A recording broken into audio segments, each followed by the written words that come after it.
आप सभी को मेरा नमस्कार। आज हम इकोनॉमिक्स भी आपके साथ के साथ स्टार्ट कर रहे हैं और इसके साथ ही हम हिस्ट्री भी आपकी कंटिन्यू रखेंगे और जल्द ही आपकी हिस्ट्री भी कंप्लीट हो जाएगी। तो हमारा जो चैप्टर 1 है आज वो है स्टोरी ऑफ विलेज। इस चैप्टर को इंट्रोड्यूस करने का एक मेन है कि आपको बेसिक कंसेप्ट बताए जा सके। इकोनॉमिक्स है क्या चीज़, किस तरह से प्रोडक्शन एक्टिविटीज़ को मैनेज किया जाता है, कि प्रोडक्शन एक्टिविटीज़ क्या होती हैं या जो फैक्टर हैं प्रोडक्शन के वो कौन कौन से हैं। तो कहते हैं कि आप जानते हैं आपको रोजमर्रा की जिंदगी के लिए गुड्स और सर्विसेज की जरूरत पड़ती है। फॉर एग्जाम्पल, अगर हमें भूख लगेगी तो हमें क्या चाहिए? खाना चाहिए, पहनने के लिए कपड़े चाहिए, रहने के लिए घर चाहिए, आने जाने के लिए व्हीकल्स चाहिए, टीवी रेडियो चाहिए, एंटरटेनमेंट के लिए और ट्रीटमेंट के लिए डॉक्टर्स चाहिए। तो ये जितनी भी गुड्स और सर्विसेज हैं, यानी ये जो वस्तुएं हमने खरीदी और ये जो डॉक्टर से हमने सेवा ली, सर्विस ली, ये सब मीन्स कहलाते हैं, साधन कहलाते हैं अपने वांट्स को सेटिस्फाई करने के लिए। जिन रिसोर्सेज का हम इस्तेमाल करते हैं वो मीन्स कहलाते हैं, साधन कहलाते हैं। इकोनॉमिक एक ऐसी साइंस है जिसमें रिसोर्स एलोकेट किए जाते हैं। देखो, अब आपकी इच्छाएं तो बहुत है ना, रोज कह देते हो हमें ये चाहिए, अच्छा मम्मी आज एक चीज़ और बस, इसके बाद नहीं, पक्का पक्का। भगवान जी से भी कहते हो अच्छा इस बार अच्छे नंबर ला दो, चलो अगली बार हम मेहनत और कर लेंगे। तो वो आखिरी बार कभी आती नहीं, कभी हमारी इच्छाएं ख़त्म ही नहीं होती। और रिसोर्स देखें, मीन्स देखें, वो लिमिटेड है। आपकी इच्छा होगी एरोप्लेन भी खरीद लो, आईफोन भी खरीद लो, क्या इतने पैसे हैं? नहीं, वो लिमिटेड है। तो किस तरह से हम अपने आप को सेटिस्फाई करते हैं लिमिटेड रिसोर्सेज के साथ, इन सब को मैनेज करना ही इकोनॉमिक्स कहलाता है। ये कंज्यूमर की, लोगों की सेटिस्फैक्शन को मैक्सिमाइज करता है, प्रोड्यूसर के प्रॉफिट्स को मैक्सिमाइज करता है, सोसाइटी में सोशल वेलफेयर को मैक्सिमाइज करता है। इसके बाद कहते हैं जब हमारी एक इच्छा सेटिस्फाई होती है तो हमारी नई इच्छा जो है वो हमारे सामने आ जाती है। तो इसीलिए हमारी वांट्स अनलिमिटेड है, अभी आपको बताया। और जो साधन है सेटिस्फाई करने के लिए वो अनलिमिटेड नहीं है, वो लिमिटेड है।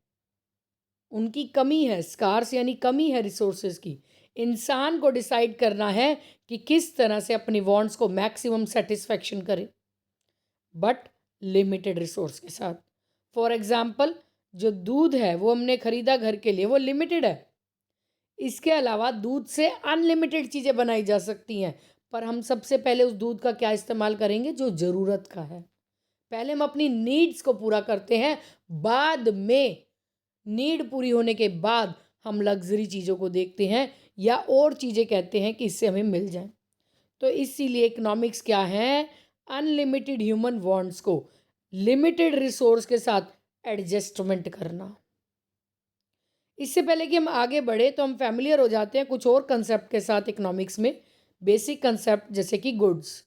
गुड्स वो चीज़ें हैं जो ह्यूमन वांट्स को सेटिस्फाई करती हैं। Otherwise speaking, anything capable of satisfying is a want is called good. For example, radio, fan, mobile phone etcetera are goods. यानी हमारी वांट्स को सेटिस्फाई करने की अगर कोई चीज़ कैपेबिलिटी रखती है या अगर किसी चीज़ से हमें सेटिस्फैक्शन मिलती है, वो वस्तु है, वो गुड है, वो मीन्स है। सर्विसेज, इकोनॉमिक्स में गुड्स के अलावा दूसरी चीज़ें आती हैं, सर्विसेज। जो कोई हमें वस्तु ना देकर ना अपनी तरफ से काम करके देता है उसे सर्विस कहते हैं। जैसे डॉक्टर आपका ट्रीटमेंट करता है तो डॉक्टर ने अपनी सर्विस दी। टीचर आपको पढ़ा रहे हैं, नॉलेज दे रहे हैं, तो टीचर ने अपनी सर्विस दी। लॉयर आपके लिए केस लड़ रहे हैं तो लॉयर ने सर्विस प्रोवाइड की है। इसकी फिजिकल एग्जिस्टेंस नहीं होती तो ये क्या कहलाती है? सर्विसेज कहलाती हैं, यूटिलिटी। वांट सेटिस्फाई पावर जो होती है उसे यूटिलिटी कहते हैं। तो अगर मुझे आईफोन मिल जाए, मेरी इच्छा बहुत शांत हो जाएगी। आपको भी है ना, किताबों से दूर निकाल के बस फ़ोन पकड़ा दो, आपकी इच्छा शांत हो जाएगी। ऐसा होता है ना कि हम बहुत बार कहते हैं अभी फ़ोन दे दो, थोड़ी देर किताबें रख दो, भाई बस हो गई। तो आप हमारी क्लासेस को इसी तरह से समझ सकते हो, सुन सकते हो। फ़ोन आपके हाथ में है, दोनों काम हो जाएंगे, आपकी स्टडी भी होगी, एन्जॉयमेंट भी होगा। तो जो वस्तु हमारी वांट्स को सेटिस्फाई करने की जितनी पावर, जितनी ताकत रखती है, उसे यूटिलिटी कहते हैं। दूसरे शब्दों में कहें, यूटिलिटी एक ऐसी एबिलिटी है जो हमारी वांट को सेटिस्फाई करती है। इसके पास power of water to satisfy thirst, जैसे पानी के पास पावर है हमारी प्यास बुझाने की, तो प्यास बुझाने की जितनी पावर से वो हमारी प्यास बुझाएगी, वो यूटिलिटी कहलाएगी। उसके बाद प्राइस, प्राइस जो है वो डिफाइन किया जाता है गुड्स और सर्विसेज के अकॉर्डिंग, और इसे मनी टर्म्स में डिफाइन किया जाता है। गुड्स और सर्विसेज को जब हम मनी टर्म्स में कन्वर्ट करते हैं तो वो उसका प्राइस कहलाता है। जैसे कि आपने घड़ी खरीदी 500 रुपये की, तो उसकी कीमत कितनी हुई? 500। एक पेन खरीदा 10 रुपये का, तो उसका प्राइस कितना हुआ? 10 रुपये। उसके बाद आता है वेल्थ, पैसा। वो सभी गुड्स और सर्विसेज जिसके लिए आपको एक कीमत चुकानी पड़े उसको कंज्यूम करने के लिए, वो वेल्थ कहलाती है। For example, your book, pen, shirt, teaching by a teacher are called wealth, क्योंकि हमें इन सब के लिए पे करना पड़ता है। अगर आपको कोई वस्तु इस्तेमाल करने के लिए कुछ पे करना पड़े तो वो वेल्थ कहलाती है। आगे चलते हैं, मनी, ये तो सब जानते हैं, है ना। सॉन्ग भी काफ़ी फेमस है, क्यों पैसा पैसा करती है, बहुत बच्चे गाते होते हैं ये। तो money, everybody is familiar money, और इसका रोज़मर्रा में हम इस्तेमाल भी करते हैं। फॉर एग्ज़ाम्पल, आपने 10 रुपये का नोट लिया, पेन खरीद सकते हो, या फिर चाय खरीद सकते हो जाके 3 रुपये की कैंटीन में। आज नहीं मिलती, अब नहीं मिलती, अब तो 10 की मिलेगी। अब 10 में नहीं मिलेगी, ये पुरानी बात कर रहे हैं, ठीक है। तो उसके अलावा आपके पिता ने आपको चेक दिया 200 रुपये का स्कूल फीस के लिए, तो ये सभी नोट, ये सभी सिक्के, ये जो चेक है, ये मनी के अलग अलग रूप हैं, पैसे के अलग अलग फेस हैं इसके। मनी जो है वो डिफाइन की जाती है as anything is recognise by the government, यानी सरकार के द्वारा किसी भी चीज़ को खरीदने के लिए जो वैलिड, जैसे कि चेक है, ड्राफ्ट हैं, एक्सचेंज में यूज़ कर सकते हैं ना, बट गवर्नमेंट ऑथोराइज्ड हो तो वो मनी कहलाती है। जैसे इंडिया में रुपी, यूएसए में डॉलर, यूके में पाउंड। तो बेसिक फीचर है, ये एक्सेप्ट किया जाता है as a medium of exchange. Government जो है इसको एक पहचान देती है, रिकॉग्नाइज करती है। वैल्यू ऑफ गुड्स और सर्विसेज जो हैं वो पैसे की हेल्प से ही कैलकुलेट किए जाते हैं। मनी ट्रांसफ़र की जा सकती है एक जगह से दूसरी जगह, और ये फ्यूचर पेमेंट करने के लिए भी एक साधन है। उसके बाद आता है डिमांड। डिमांड रेफर करता है वो क्वांटिटी किसी वस्तु की जो कंज्यूमर खरीदने के एबल भी है और विलिंग भी है एक टाइम पीरियड में। बाकी सब चीज़ें यहाँ इक्वल रहती हैं।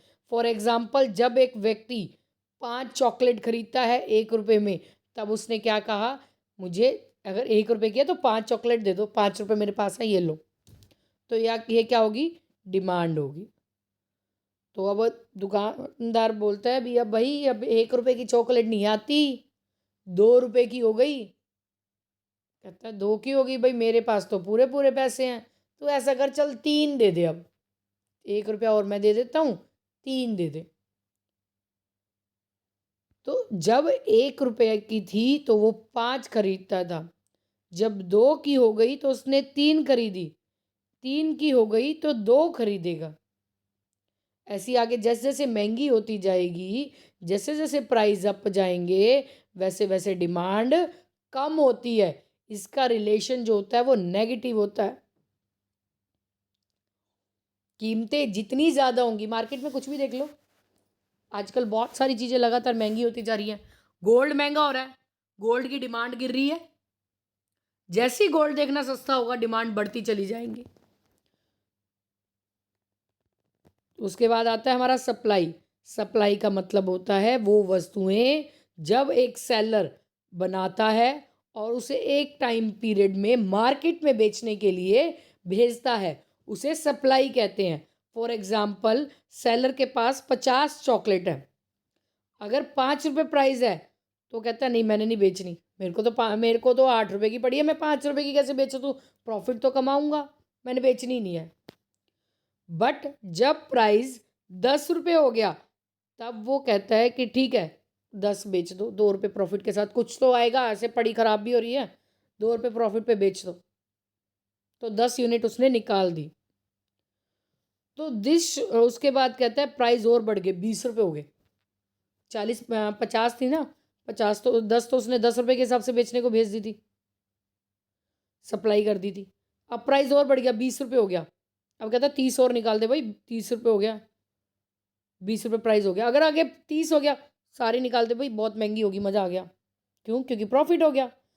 तो जैसे जैसे प्राइस अप होगा वैसे वैसे सप्लाई अप होगी, प्राइस सप्लाई, पर डिमांड के साथ उल्टा है, जैसे जैसे प्राइस अप होगा वैसे वैसे डिमांड कम होगी। आगे चलते हैं, मार्केट। ऑर्डिनरी लैंग्वेज में बात करें, बाजार एक ऐसी जगह जहां पर बहुत सारे खरीदने वाले लोग और बेचने वाले लोग होते हैं। इकोनॉमिक्स में मार्केट का मतलब है अरेंजमेंट करना जहां पर बायर और सेलर किसी ना किसी वस्तु को खरीदने बेचने के लिए एक दूसरे के कांटेक्ट में आ सके। यहाँ पर ज़रूरी नहीं है कि बायर और सेलर जो है वो फिजिकली मिले, आजकल ऑनलाइन बेचते हैं लोग सामान, हम ऑनलाइन खरीदते हैं, तो वो भी तो एक मार्केट है ना। फॉर एग्जाम्पल बायर और सेलर जो हैं वो क्लोज कॉन्टैक्ट में मोबाइल फ़ोन पर भी आ सकते हैं, ऑनलाइन में भी हो सकते हैं। ज़रूरी नहीं है कि आप जाओगे जहाँ शॉप है उसके साथ कॉन्टैक्ट में होगे तो आप सामान खरीद रहे हो, वो मार्केट है नहीं। इकोनॉमिक्स की लैंग्वेज में जहाँ पर सामान लगातार बेचने वाले या खरीदने वाले एक साथ एक दूसरे के कांटेक्ट में आ रहे होते हैं और गुड्स को एक्सचेंज कर रहे होते हैं मनी के माध्यम से, तो उसे हम मार्केट कहते हैं। नेक्स्ट आती है कॉस्ट। जो पैसा खर्च किया जाता है टर्म्स ऑफ मनी में, वो प्रोडक्शन के लिए यूज़ किया जाता है टिल देयर सेल, इसे कॉस्ट कहा जाता है। For example, right from the beginning of the process of production of goods till their sale, the producer has to make many expenditure like purchasing raw material. तो raw material खरीदते हैं, एक मान लो एक पेन बनवाना है तुमने, उसके लिए प्लास्टिक, इंक, निब सब खरीदोगे ना, जो उस पेन को बनाने में खर्चा हुआ ना वो उस पेन की कॉस्ट कहलाती है, लागत कहलाती है। नेक्स्ट आता है रेवेन्यू। अब आपने पेन बना लिया, आपको मान लो पेन बनाने में 4 रुपये खर्चा आया, वो आपकी कॉस्ट है। बट जब आप उसको सेल कर रहे हो उससे इनकम आपको 10 रुपये की हो रही है, तो वो रेवेन्यू कहलाती है। Money earned bye a person by selling और कमोडिटी भी, वो पैसे जो हमने किसी वस्तु को बेच कर कमाए हैं वो रेवेन्यू कहलाएगा। फॉर एग्जाम्पल, अगर फर्म 100 शर्ट बना रही है और 100 रुपये की एक है, उसको 10,000 रुपये की इनकम हुई, तो ये इनकम रेवेन्यू कहलाती है। इकोनॉमिक्स में जो 10,000 है वो रेवेन्यू कहलाएगा फर्म का। पूरा दिन कहते हैं the whole day work, if a labour get 400, पूरा दिन काम करने के बाद लेबर को 400 रुपये मिलते हैं लास्ट में, तो वो 400 रुपये उस लेबर की रेवेन्यू है। इसके बाद इकोनॉमिक एक्टिविटीज़, हर इंसान जो है कुछ ना कुछ एक्टिविटी करता है अपनी वांट्स को सेटिस्फाई करने के लिए, बट अनलिमिटेड वांट्स को सेटिस्फाई करने के लिए, किसके साथ, लिमिटेड रिसोर्स के साथ। इन सभी एक्टिविटीज़ को इकोनॉमिक एक्टिविटीज़ कहते हैं, और ये एक्टिविटीज़ कुछ ना कुछ पैसे कमाने के लिए की जाती है। फॉर एग्जाम्पल, एक टीचर स्कूल में पढ़ा रहा है, डॉक्टर पेशेंट को ट्रीट कर रहा है, दोनों डॉक्टर और टीचर जो हैं उसको कुछ ना कुछ इनकम हो रही है इसके बदले। इकोनॉमिक एक्टिविटीज़ वो एक्टिविटीज़ हैं जो कंसर्न करती हैं कंजम्पशन, प्रोडक्शन या एक्सचेंज के साथ। इकोनॉमिक एक्टिविटीज़ को अलग अलग पार्ट्स में बांटा जाता है। सबसे पहले कंजम्पशन यानी वस्तु का इस्तेमाल करना, प्रोडक्शन रॉ मटेरियल से फाइनल गुड्स बनाना, एक्सचेंज एक चीज़ के बदले दूसरी चीज़ लेना, डिस्ट्रीब्यूट लोगों तक पहुंचाना। उसके बाद नॉन इकोनॉमिक एक्टिविटी, वो एक्टिविटीज़ जो पैसा कमाने के लिए ना की जाए, अपने आप को सेटिस्फाई करने के लिए की जाए। ऐसी एक्टिविटीज़ को नॉन इकोनॉमिक एक्टिविटी कहते हैं। फॉर एग्जाम्पल, टीचर अपने बेटे को पढ़ा रही है, एक पर्सन अपना घर की सफाई कर रहा है, समाज की भलाई के लिए कुछ कर रहे हैं, फैमिली की भलाई के लिए कुछ कर रहे हैं, हेल्थ को इम्प्रूव करने के लिए कुछ कर रहे हैं, उसमें कुछ पैसे नहीं मिल रहे, हमें सेटिस्फैक्शन मिल रही है। ऐसी एक्टिविटीज़ को नॉन इकोनॉमिक एक्टिविटीज़ कहते हैं। तो आप सब समझ गए होंगे इनके बेसिक कंसेप्ट को। होप सो काफ़ी अच्छे से हो गया होगा इतना। नेक्स्ट आ जाता है प्रोडक्शन। प्रोडक्शन वो इकोनॉमिक एक्टिविटी है जो गुड्स और सर्विसेज के लिए, यूटिलिटी के लिए की जाती है। इसका मेन एम होता है गुड्स और सर्विसेज को प्रोड्यूस करना ताकि कंज्यूमर की वांट्स को सेटिस्फाई किया जा सके। फॉर एग्जाम्पल, अगर कोई carpenter table, chair, sofa set बनाता है किसी लक्कड़ से, बर्तन बनाने वाला मिट्टी के बर्तन बनाता है, ब्लैक स्मिथ लोहे से इक्विपमेंट्स बनाता है, स्वीट मेकर मिठाई वाला मिठाइयाँ बनाता है आटे से या बेसन से, और ये सभी एक्टिविटीज़ जो हैं वो यूटिलिटी या फिर price of would, clay, iron, wheat flour, gram floor, ये सब जो है इंक्रीज़ हो जाती हैं, है ना। अगर मार्केट से बेसन लेकर आओ, मिल जाएगा लगभग 100 से 120 रुपये किलो।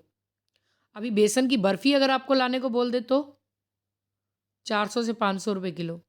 यानी जब रॉ मटेरियल से कोई चीज़ आप बना लेते हो ना, तो उसमें वैल्यू ऐड ऑन हो जाती है, उसकी कीमत बढ़ जाती है।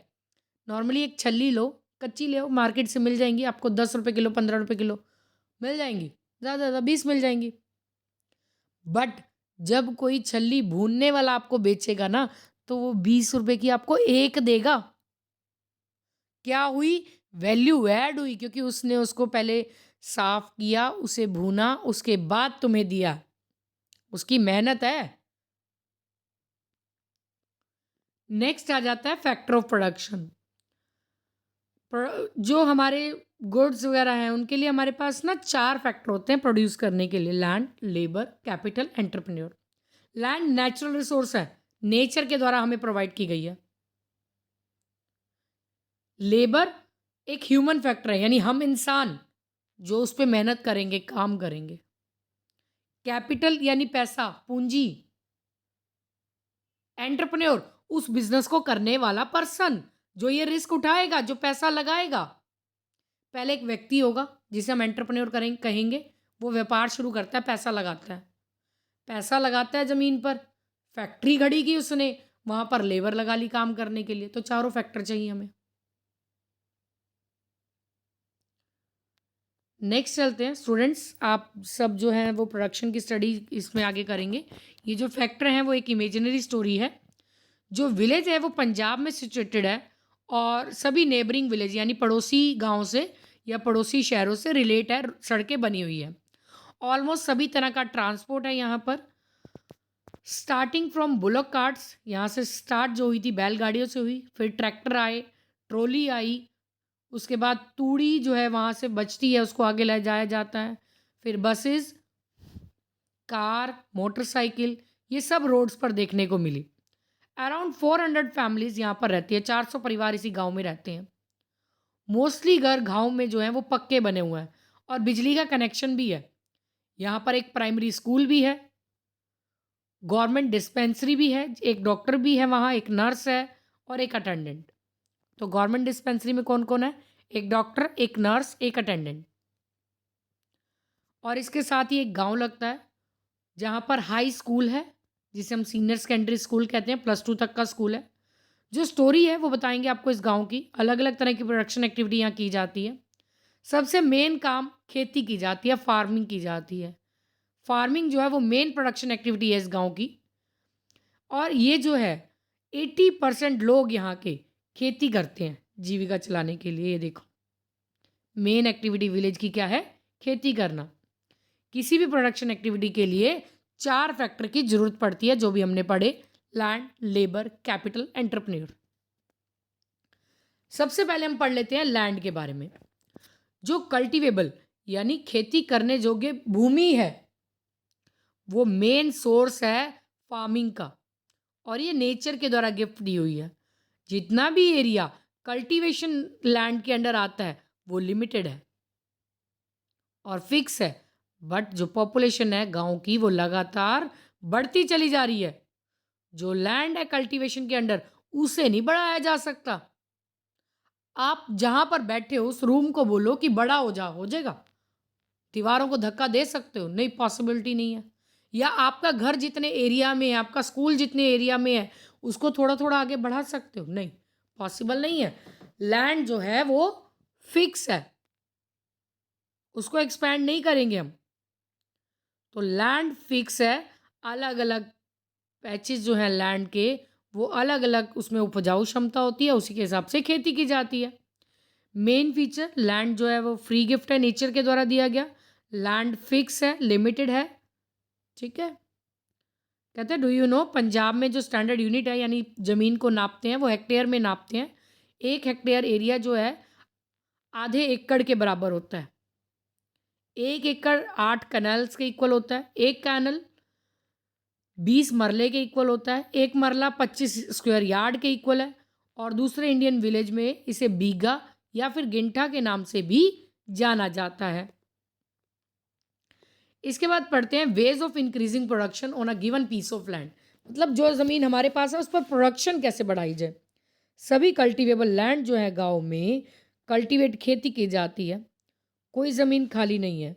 किसान जो है गांव के, वो 3 फसलें उगाते हैं साल में, क्योंकि वहाँ पर अब अच्छा इरिगेशन सिस्टम है, बिजली की सप्लाई है। वीट को बीजने के बाद अप्रैल में किसान मक्का बीजता है, सनफ्लावर बीजता है, क्योंकि ये 60 दिनों में हो जाता है। इसके बाद राइस की बारी आती है, जैसे अब चल रहा है, सितंबर अक्टूबर में बीजा जाता है चावल। और सर्दियों में जो रबी क्रॉप्स जैसे कि वीट, बार्ले, ग्राम, मस्टर्ड, इन सब को बीजा जाता है। एक हिस्सा ज़मीन का जो है उसे शुगर केन, गन्ना उगाने के लिए या फिर सब्जियां उगाने के लिए इस्तेमाल किया जाता है। तो एक ही ज़मीन पर छोटे छोटे टुकड़े बांटकर जो खेती की जा रही है उसे मल्टीपल क्रॉपिंग के नाम से जानते हैं। क्या कहेंगे? Multiple cropping. ये मोस्ट कॉमन वे है प्रोडक्शन को इंक्रीज करने का। यहाँ पर पॉसिबल है इलेक्ट्रिक ट्यूबवेल्स बनाना, कंटिन्यू पावर सप्लाई प्रोवाइड करना, एक स्मॉल वाटर कैनल प्रोवाइड करना गांव में, जो एग्रीकल्चर के लिए ज़रूरी है। Not all village in India, गांव में, इंडिया के सभी गांव में ऐसा नहीं है कि हाई लेवल है इरिगेशन का। जो कोस्टल रीजन है हमारे एरिया में, वहाँ पर बारिश पे डिपेंड रहा जाता है। और जो प्लेट्यू है वहाँ पर इरिगेशन कम की जाती है। सिर्फ 40% टोटल कल्टीवेटेड एरिया वहाँ पर खेती की जा रही है हमारे देश में। इवन आज भी जो किसान हैं वो बारिश पे डिपेंड करते हैं। और पंजाब जो है ये 5 नदियों की जगह है, इसीलिए यहाँ पर खेती आराम से की जा सकती है। खेती ट्यूबवेल्स लगा के, कनाल लगा के, पंपिंग सेट लगाकर पानी जो है खेतों में दिया जाता है। इसके अलावा जो मल्टीपल क्रॉपिंग है, कहते हैं the other way of increasing production same land is by using modern farming method, यानी नए मेथड्स को अपनाकर भी खेती को बढ़ाया जा सकता है। अगर किसान हाई यील्डिंग वैरायटी यानी HYV सीड्स का इस्तेमाल करते हैं, अच्छे से केमिकल या बायो फर्टिलाइजर्स का इस्तेमाल करते हैं, एग्रीकल्चर की जो वैल्यूज़ हैं उसको इम्प्लीमेंट करते हैं, यानी नई नई मशीनें लेकर खेती करते हैं, तो फसल ऑब्वियस है कि ज़्यादा ही होगी। 1966 और 67 में स्टार्टिंग में ग्रीन रेवोल्यूशन आया था। इसमें प्रोडक्शन बहुत ज़्यादा इंक्रीज हो गई थी वीट और राइस की। तब पॉसिबल हुआ था, उस समय ये नई टेक्निक आई थी, HYV सीड्स प्रोवाइड किए गए थे। HYV सीड्स के लिए केमिकल फर्टिलाइजर्स की ज़्यादा ज़रूरत पड़ती है, ज़्यादा इरिगेशन फैसिलिटी की ज़रूरत पड़ती है। जो किसान है पंजाब, हरियाणा, यूपी के, कहते हैं वर द फर्स्ट स्टेट, ये पहली स्टेट्स थे जिन्होंने HYV सीड्स को, मॉडर्न फार्मिंग मेथड को अपनाया। जो किसान हैं गांव के, वो अपनी प्रोडक्शन को लगातार बढ़ा रहे थे HYV सीड्स की हेल्प। तो अभी आज हम इतना ही चैप्टर करेंगे, अदरवाइज़ वीडियो काफ़ी ज़्यादा लंबी हो जाएगी, चैप्टर अभी काफ़ी बड़ा है। तो कल आपको इसको पेंडिंग वीडियो जो है कल मिल जाएगी, मे बी साथ के साथ मॉर्निंग में ही आपको मिल जाए। तो इसी तरह से हम आगे बढ़ते चलेंगे। तो कहीं पर भी आपको डाउट लगता है तो कमेंट सेक्शन में आप अपने डाउट्स को क्लियर कर सकते हैं। आपके हर डाउट आपके क्लियर किए जाएंगे। हमें इम्प्रूव करने के लिए हमारे चैनल को प्लीज़ लाइक शेयर और सब्सक्राइब ज़रूर करते रहिए। Thank you. Bye bye.